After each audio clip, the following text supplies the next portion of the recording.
membawa ke negeri yang jauh lebih kaya dari Ayodhya. Kereta Mas akan menyambutku setibanya di negeri Alengka Dirija.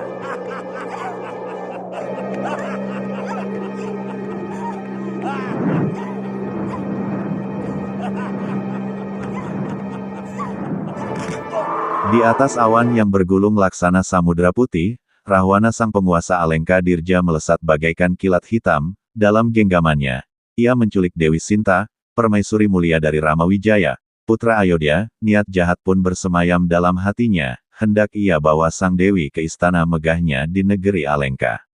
Namun, Dewi Sinta yang berhati tegas tidak tinggal diam. Dengan suara lantang, ia membentak Rahwana, menolak dengan segenap jiwa untuk tunduk pada kehendak sang raksasa, hingga pada akhirnya, dari langit biru membentang sayap perkasa burung Garuda, menyerang Rahwana dari belakang, menghajar dengan paruh dan cakarnya yang tajam. Benturan dahsyat pun terjadi, tubuh Rahwana terguncang, genggamannya goyah, Dewi Sinta terlepas dari pelukan paksa itu. Dalam sekejap, Garuda menangkap sang Dewi dengan sayapnya yang agung, hendak membawanya jauh dari cengkeraman Rahwana.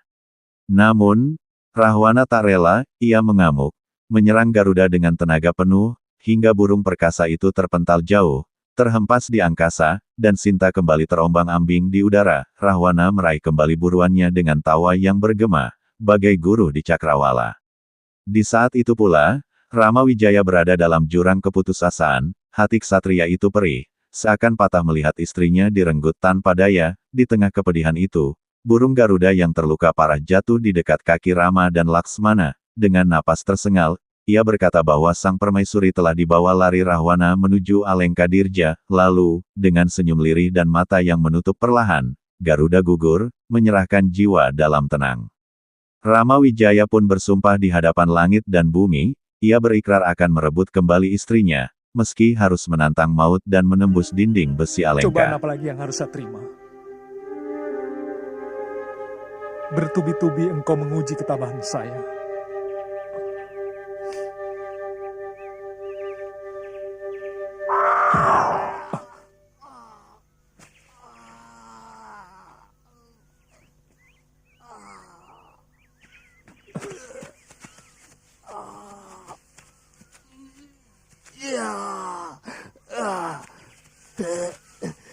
Ksatria, apa kalian mencari seorang wanita? Benar, Garuda. Dia istri saya. Namaku Jatayu. Aku terluka parah karena melawan Raja Raksasa yang menculik istri Tuan. Boleh saya tahu nama Tuan? Saya Ramawijaya, putra Dasarata. Kami dari Ayodhya. Oh, sungguh aku berbahagia bisa bertemu denganmu, Dewa. Saya sahabat ayahmu. Istrimu diculik Rahwana dari negeri Alengka.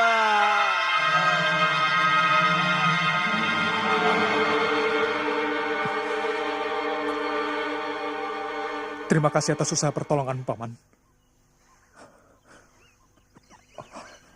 Rahwana. Kita kejar ke Alengka, Kanda.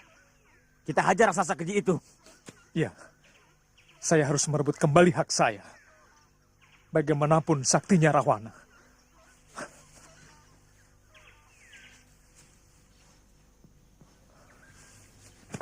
Saksikan Dewa. Aku bersumpah. Aku akan membunuh Rahwana yang telah menculik istriku. Hiya!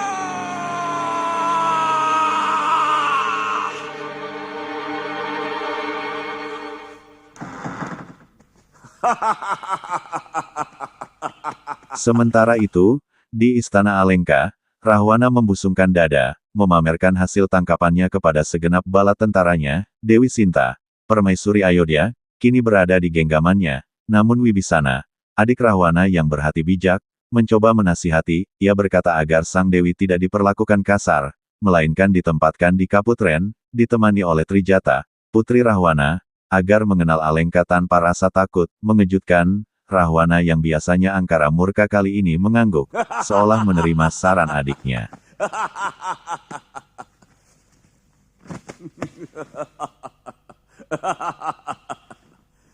Persiapkan keramaian selama 40 hari 40 malam.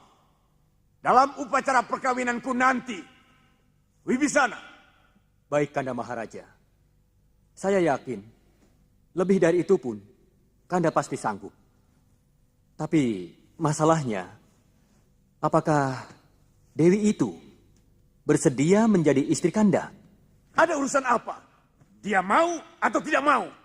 Perkawinan, bila salah satunya tidak mau, itu bukan lagi dinamakan perkawinan, tetapi pemerkosaan. Hanya kaum begal dan para perampok yang biasa melakukan hal seperti itu. Kanda adalah seorang maharaja yang sangat disegani di seluruh daratan Selong dan di seberang lautan, Kanda. Hal itu sangat memalukan. Kamu jangan macam-macam Wibisana. Bagaimana mungkin dia bersedia kawin denganku? Sementara suaminya sangat tampan. Kanda seorang maharaja yang sangat kaya raya. Sementara kelemahan para wanita adalah gemerlapnya emas, permata, kain sutra, dan segala gelimang kemewahan. Lalu, biarkan dulu dia hidup dengan tenang di Alengka. Biar matanya silau oleh kekayaan Kanda Maharaja. Sesudah itu, barulah Kanda mulai sering memberikan hadiah emas permata. Dengan begitu, hatinya pasti akan runtuh. Kemudian akan menerima cinta Kanda Maharaja dengan sukarela. kamu benar Wibisana. Pikiranmu memang cemerlang. Tapi, dia mau tinggal di mana? Kalau tinggal di istanaku, bagaimana mungkin aku bisa kuat? Kalau Kanda Maharaja percaya, biarkan dia tinggal di kaputren putri saya. Trijata bisa menemaninya, dan barangkali bisa Kanda gunakan untuk merayu hati gadis itu, supaya bisa mencintai Kanda Maharaja.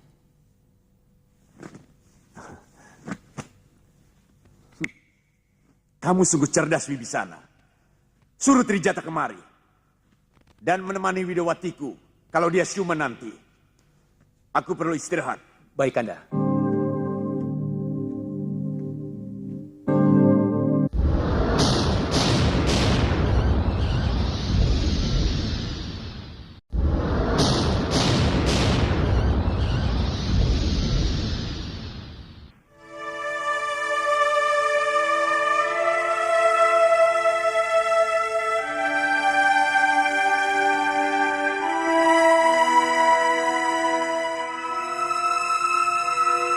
Anakku Subali.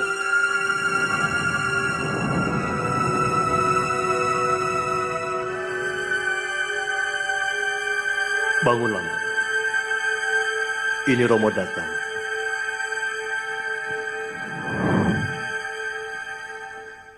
Romo. Di tempat lain, Subali, penguasa Kiskenda, kedatangan ayahandanya, Resi Gautama, Sang Resi menasihati dengan lembut namun tajam, bahwa suatu saat Subali akan menerima karma atas kebohongannya, atas keangkuhannya yang menutup mata hati, namun Subali tetap membungkam hatinya, seolah tak peduli pada peringatan itu. Hamba ingin mengikuti jejak Romo.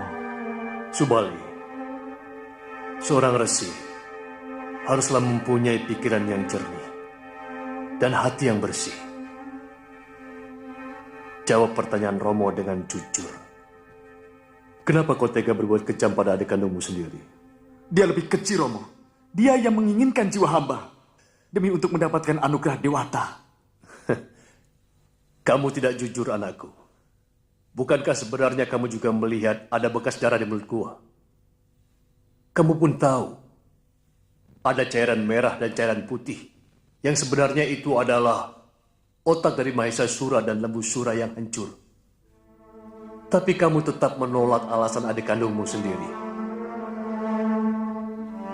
Karena hatimu sudah dikuasai nafsu. Nafsu untuk berkuasa. Dan nafsu birahi. Untuk merebutkan Bidadari yang sebenarnya sudah dipersuntun oleh adik kandungmu sendiri.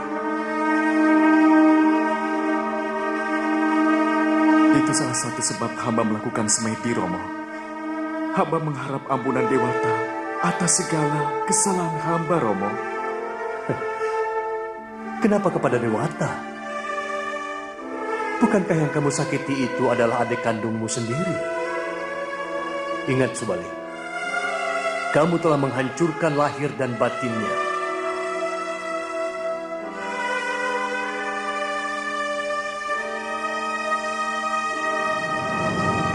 Subali anakku, camkan semua nasihat Romo.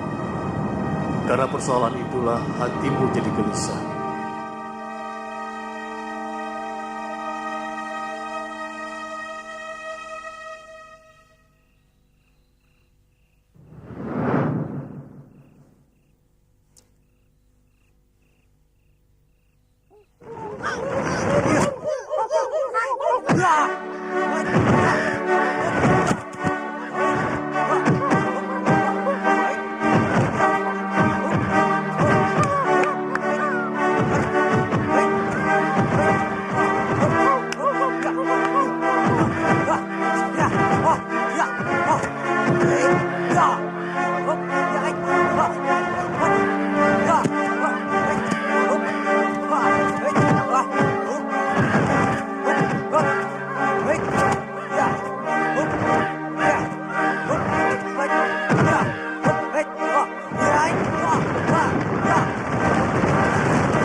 Kalau latihan itu, mukulnya jangan ke perut toh. Tapi kan Paman bilang boleh menyerang mana saja. Iya, tapi jangan ke perut.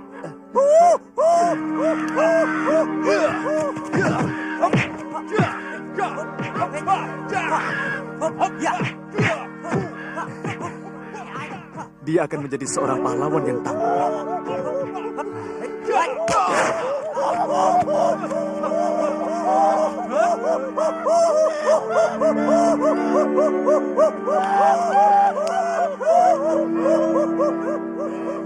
Anggeda!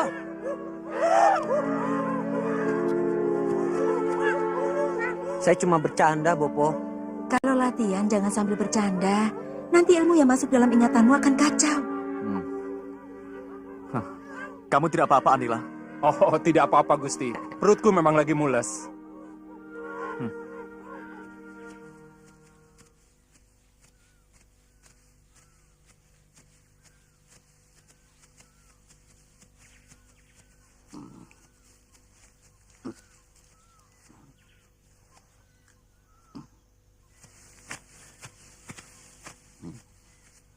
Hei, siapa kalian? Berani-beraninya masuk daerah saya. Aku Rama Wijaya dari Ayodhya. Seluruh bumi ini milik dewa. Aku dan adikku berhak menapakinya kemanapun kami suka. Kamu yang menaklukkan Danang Sengara di negeri Mantili. Tidak salah. Kurang ajar.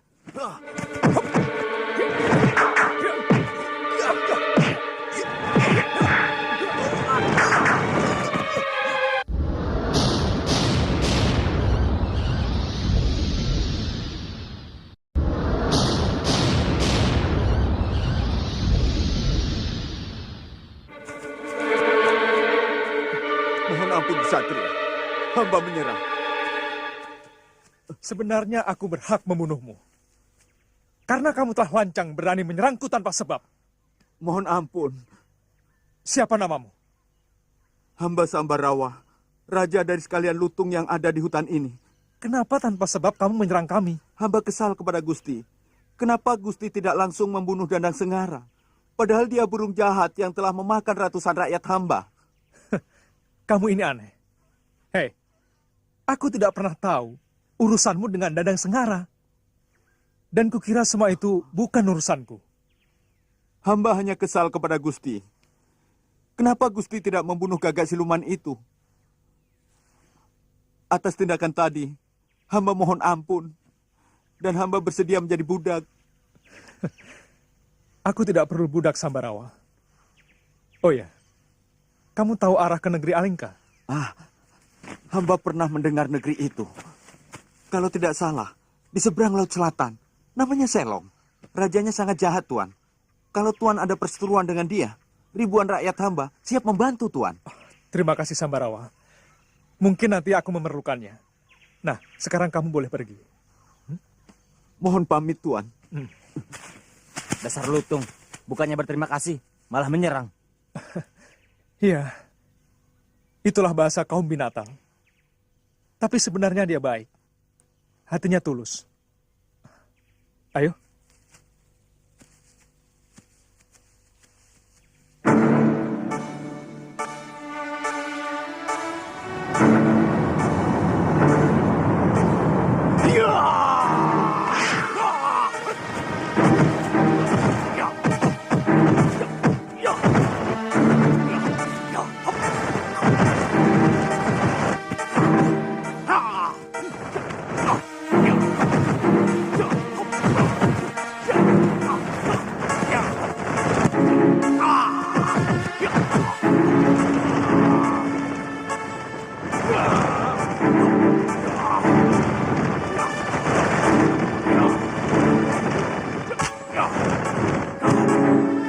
Saya heran, Eyang. Eyang selalu menyuruh saya menjadi orang baik dan selalu berlaku baik kepada orang lain. Tapi yang Eyang berikan malah ilmu kanuragan yang sifatnya cenderung merusak atau menyakiti orang lain. Ilmu apapun bisa menjadi baik dan bisa menjadi jahat. Seperti ilmu obat. Dia bisa digunakan menjadi jahat kalau dia dibikin untuk membuat racun.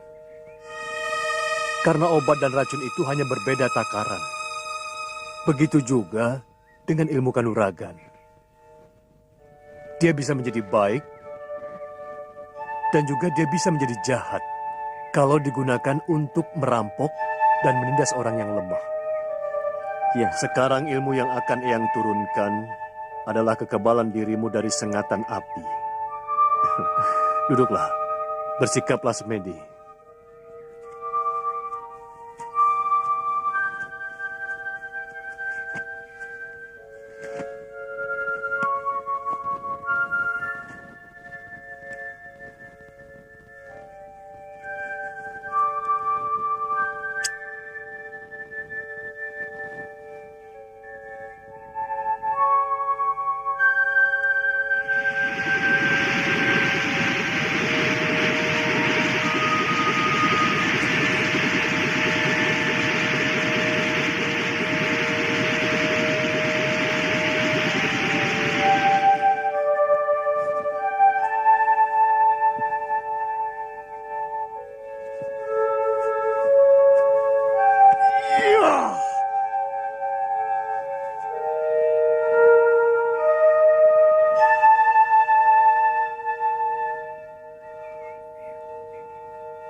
Sekarang tugasmu di bumi ini harus segera dimulai. Kau harus mencari kedua orang pamanmu yang bernama Sugriwa dan Subali. Mereka ada di hutan Gua Kiskenda.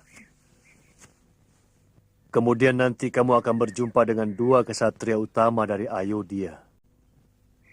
Mengabdilah kepada mereka, karena keduanya adalah kekasih Dewata. Berangkatlah sekarang. Baik, Eyang.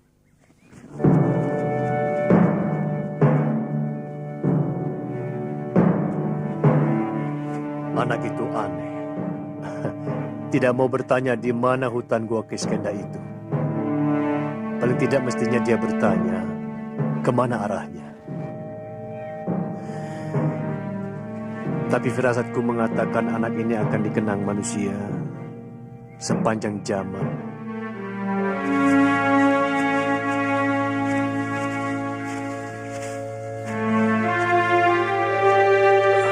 Sementara itu, Sugriwa yang tertindas, terus menderita di bawah perlakuan kakaknya, tubuhnya penuh luka, hatinya hancur, namun tak ada yang menolong, hingga suatu hari, takdir mempertemukannya dengan Rama Wijaya dan Laksmana. Melihat keadaan Sugriwa yang sekarat, Rama berbelas kasih, membebaskannya dari penderitaan.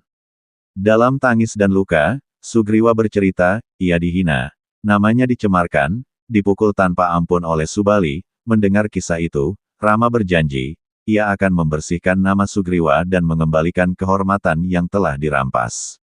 Maka berangkatlah Rama, Laksmana, dan Sugriwa menuju Goa Kiskenda. Kabar pun sampai ke telinga Subali, bahwa Sugriwa datang bersama seorang asing yang berani menantang. Subali tersenyum penuh kesombongan, keluar dari pertapaan dengan langkah angkuh. Pertarungan pun dimulai. Sugriwa melawan dengan segala tenaga, namun kekuatan Subali bagai gunung yang tak tergoyahkan. Sugriwa terdesak, terhempas, hampir menyerah.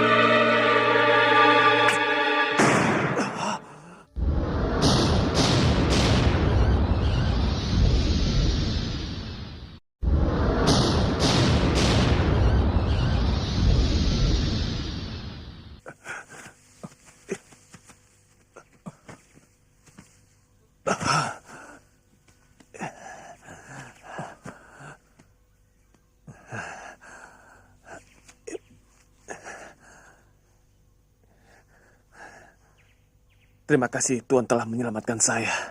Sebentar. Tadi kamu mengatakan bahwa kamu disiksa oleh kakak kandungmu sendiri. Bagaimana ceritanya? Sebenarnya ini hanya salah paham. Salah paham? Kanda Subali tidak pernah mau mendengarkan penjelasan saya. Dia mengira bahwa saya berniat untuk mengkhianatinya. Lalu bagaimana kejadiannya? Sewaktu kami mendapat tugas dari Dewata untuk menghancurkan Mahesasura dan Lamusura yang telah berbuat lancang dan ingkar kepada Dewata, Kanda Subali menyuruh saya menunggu di luar gua. Sementara dia yang bertarung di dalam. Dia berpesan, kalau yang mengalir darah merah, artinya kedua musuhnya yang kalah. Tapi kalau darah putih yang mengalir, artinya Kanda Subali yang tewas. Dan saya harus segera menutup pintu gua itu dengan batu besar. Saya melihat darah merah dan darah putih mengalir dari dalam gua. Kakang, pasti kamu sudah mati bersama musuh-musuhmu. Ya. Saya mengira Kanda Subali mati sambil. Maka dengan cepat saya menutup pintu gua.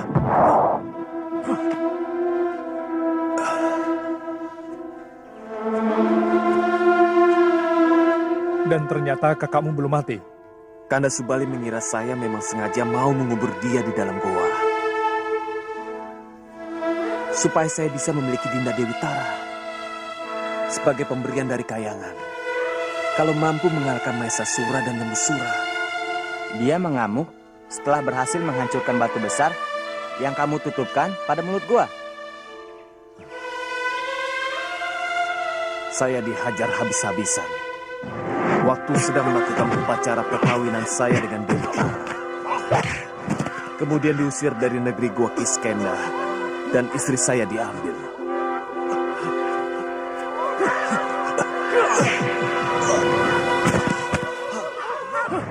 Lalu, bagaimana sampai kamu bisa terjepit pada batang pohon itu?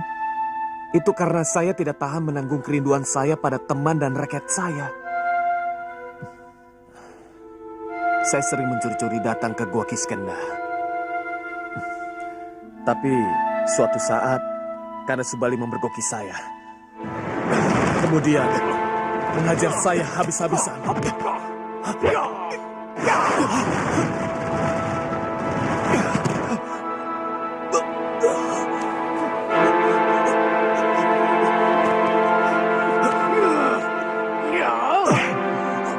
Dan terakhir, tubuh saya dijepit pada dahan pohon. Kamu ingin membalas dendam atas kekejaman kakakmu? Sebenarnya yang saya inginkan adalah bertemu dengan sahabat saya Anila. Pengasuh saya Menda dan Jembawan. serta seluruh rakyat Kiskenda. Dan istrimu Dewi Tara, bukan? Ya, saya sudah terlanjur mencintai Nini Dewi. Saya bisa mengerti bagaimana perasaanmu, Sugriwa. Sama seperti aku. Kamu tahu, istriku dirampas orang. Maaf. Seorang raja dari negeri Alengka telah menculik istriku. Oh ya, kamu tahu di mana letak negeri itu? Sebuah negeri besar di seberang Laut Selong, Gusti. Raja jahat itu pernah dikalahkan oleh Kanda Subali.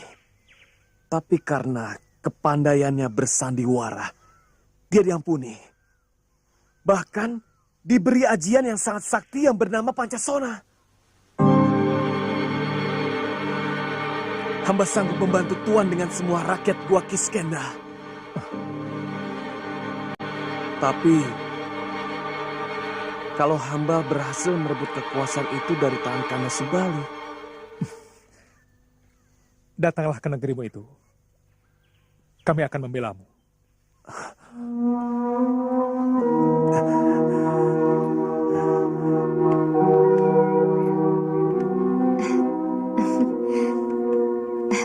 Gusti, kamu tidak usah berbaik-baik padaku, Trijata. Aku tetap pada pendirianku.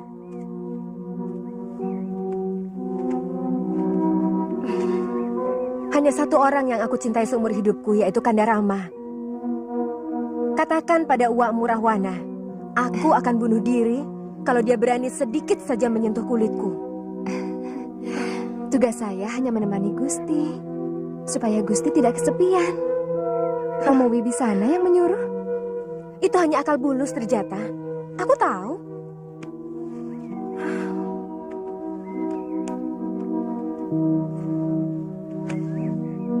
Pelan kamu akan menceritakan bagaimana baiknya uakmu Rahwana. Bagaimana emas dan permatanya melimpah ruah. Jawab dengan jujur, Trijata. Kita sesama wanita.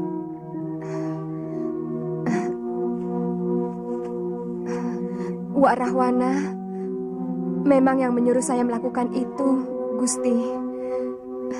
Tapi Romo Wibisana tidak.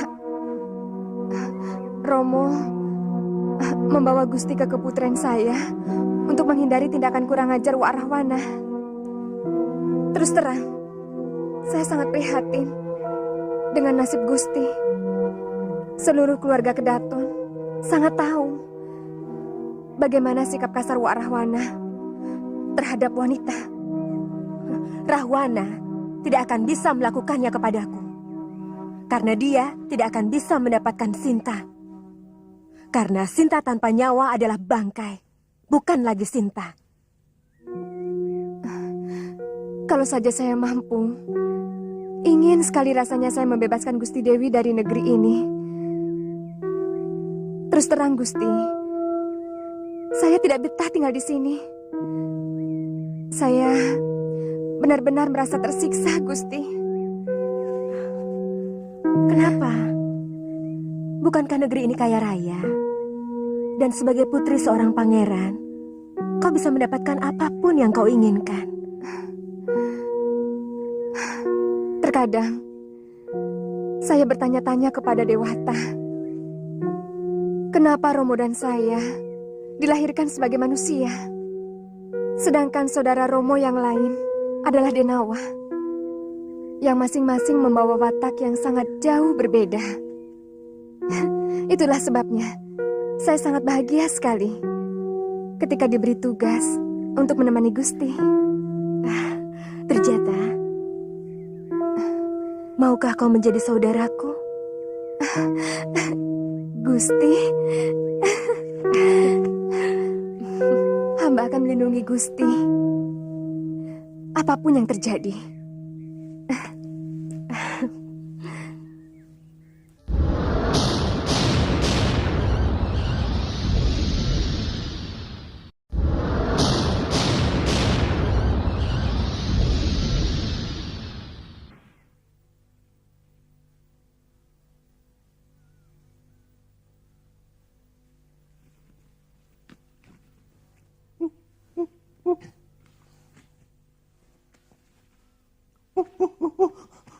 Gusti Subali, Gusti Sugriwa menantang berkelahi.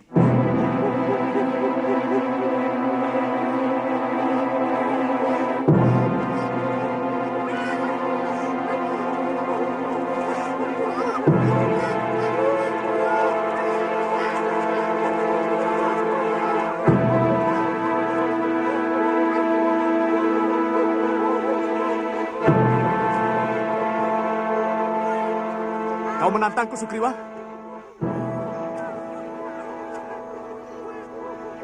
Oh, ternyata dua orang itu yang telah membebaskanmu dari hukumanku, hah? Mereka tangan dewata yang membebaskan orang yang dihukum secara sewenang-wenang. Aku menuntut Kanda untuk membersihkan namaku dari tuduhan keji yang kau timpakan kepadaku. Kamu tidak pernah cerdas, Sugriwa.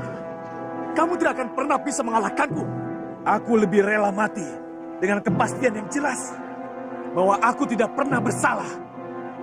Bahwa aku tidak pernah secuil pun berniat mau mengkhianatimu, Kanda. Melihat sahabat barunya terpojok, Rama Wijaya maju ke gelanggang, panah sakti Loa Wijaya terhunus dari Gendewa.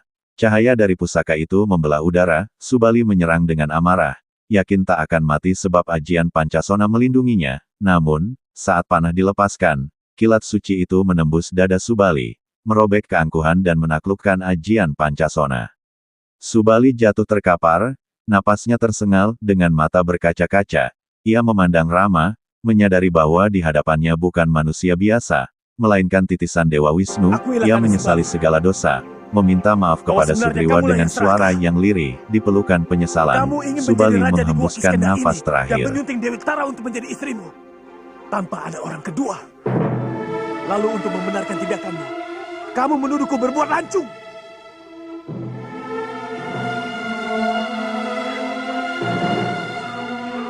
Kamu sengaja menutup telingamu untuk tidak mendengar penjelasanku, Kanda.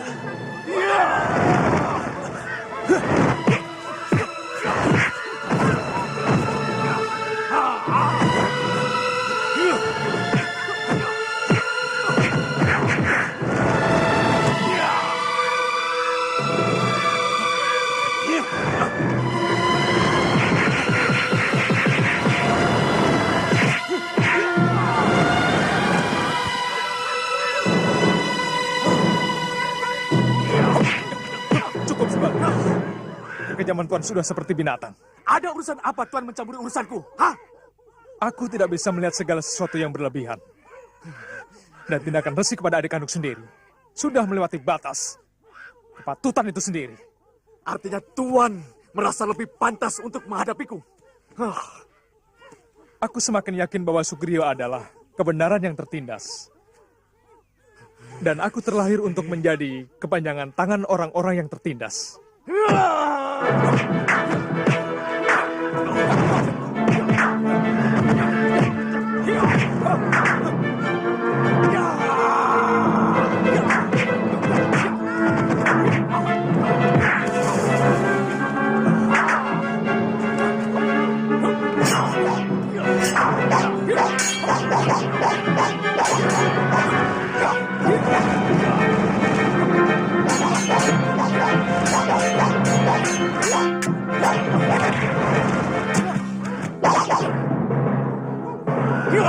Pancasona!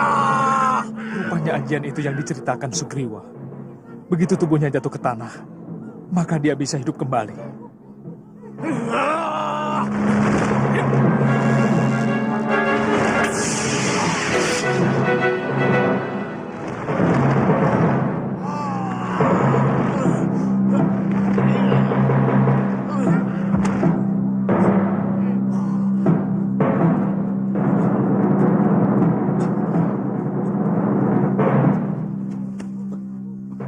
Kesatria kecil, kenapa kamu ikut campur dalam urusan kami? Kau telah membunuh seseorang yang tidak punya kesalahan kepadamu. Bukan aku yang membunuhmu, Subali. Sugriwa menangis, bukan hanya karena kehormatannya kembali, tetapi juga karena kehilangan kakak yang dahulu ia cintai. Meski hatinya hancur, ia menerima takdir dengan lapang, berjanji menjadi pemimpin yang adil, menjaga nama baik yang telah dipulihkan, dan mengenang Subali bukan hanya sebagai musuh, tetapi sebagai jiwa yang pada akhirnya menemukan penebusan di ujung ajalnya. Demikianlah kisah yang penuh air mata, darah, dan sumpah, kisah tentang cinta yang direnggut, dendam yang membara, dan pengampunan yang lahir dari akhir yang pahit. Siapa sebenarnya kamu? Aku Rama Wijaya dari Ayudiapala. Aku melihat aura Wisnu menyelimuti dirimu. Artinya, aku benar-benar berdosa.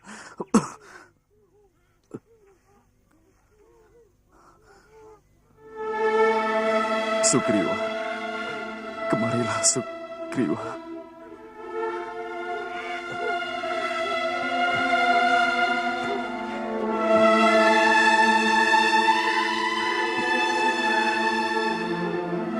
Maafkan aku, Sugriwa. Sebenarnya, ucapanmu itu benar, Sugriwa.